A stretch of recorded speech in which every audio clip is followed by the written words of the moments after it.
Hello everyone, online class 9th, subject SST, chapter 3, part 1.2, political radicalism and economic crisis, राजनीतिक रेडिकलवाद और आर्थिक संकट.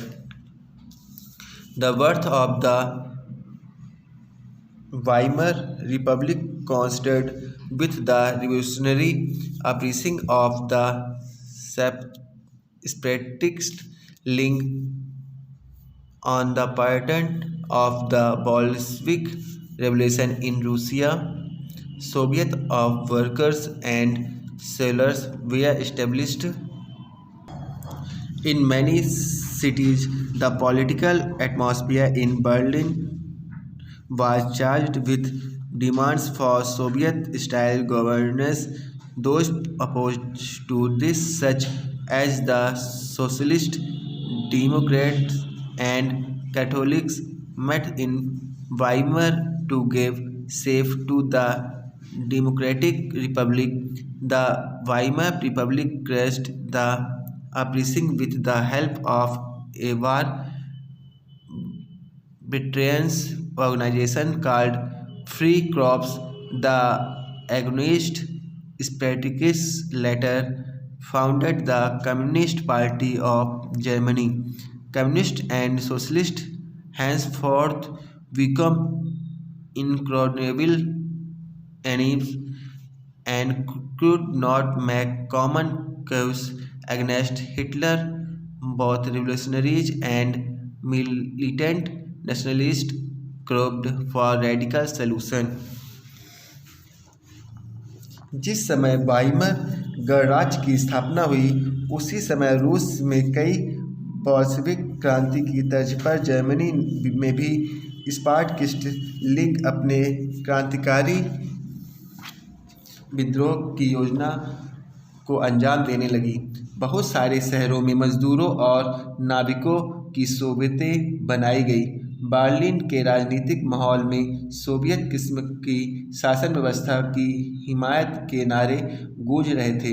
इसलिए समाजवादियों, डेमोक्रेट्स और कैथोलिक गुटों ने वाइमर में इकट्ठा होकर इस प्रकार के शासन व्यवस्था के विरोध में एक लोकतांत्रिक गणराज्य की स्थापना का फैसला लिया और आखिरकार वाइमर गणराज्य के पुराने सैनिकों के फ्री कोर नामक संगठन की मदद से इस विद्रोह को कुचल दिया.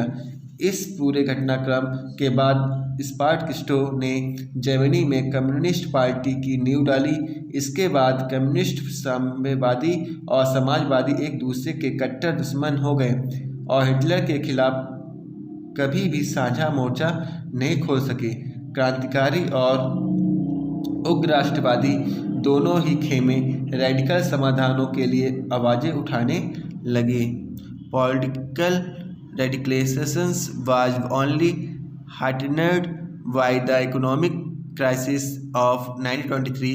Germany had forged the war largely on loans and had to pay war reparation in gold. This depleted gold reserve at a time resources were scarce. In 1923, Germany refused to pay, and the French accused its leading industrial area, Rouen, to claim their coal. राजनीतिक रेडिकलवादी विचारों को 1923 के आर्थिक संकट से और बल मिला. जर्मनी ने पहला विश्व युद्ध मोटे तौर पर कर्ज लेकर लड़ा था और युद्ध के बाद तो उसे स्वर्ण मुद्रा में हर्जाना भी भरना पड़ा. इस दोहरे बोझ से जर्मनी के स्वर्ण भंडार लगभग समाप्त होने की स्थिति में पहुंच गए थे. आखिरकार 1923 में जर्मनी ने कर्ज और हर्जाना चुकाने से इनकार कर दिया. इसके जवाब में फ्रांसीसियों ने जर्मनी के मुख्य औद्योगिक इलाके रूर पर कब्जा कर लिया. यह जर्मनी का विशाल कोयला भंडार वाला इलाका था. Germany retaliated with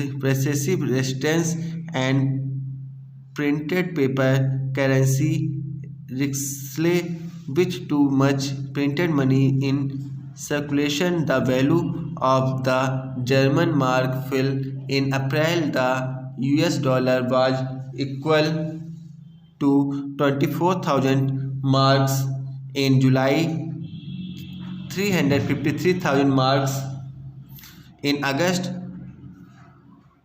46,21,000 marks, and at 9,88,60,000 marks.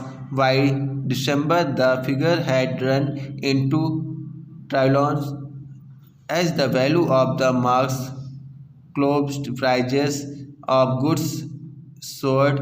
The image of Germans carrying cartloads of currency notes to buy a loaf of bread was broadly published, evoking worldwide sympathy.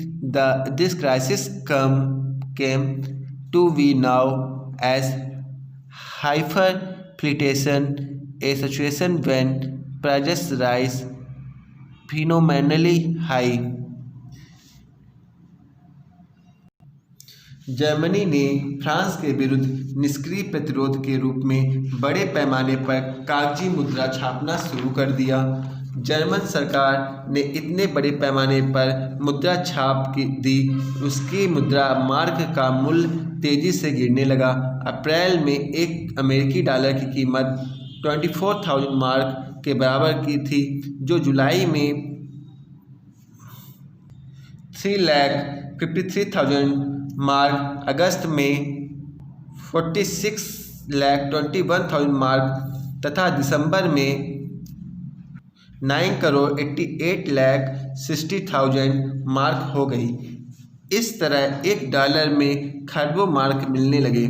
जैसे जैसे मार्क की कीमत गिरती गई, जरूरी चीज़ें की कीमतें आसमान छूने लगी। रेखा चित्रों में जर्मन नागरिकों को पाव रोटी खरीदने के लिए बैलगाड़ी में नोट भरकर ले जाते हुए दिखाया जाने लगा। जर्मन समाज दुनिया भर में हमदर्दी का पात्र बनकर रह गया। इस संकट को बाद में अति मुद्रास्फीति का नाम दिया गया।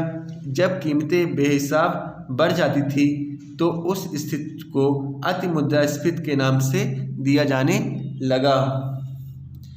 Eventually, the Americans intervened and bailed Germany out of the crisis by introducing the Debes Plan, which reworked the terms of representation to ease the financial burden on Germany को इस संकट से निकालने के लिए अमेरिकी सरकार ने हस्तक्षेप किया।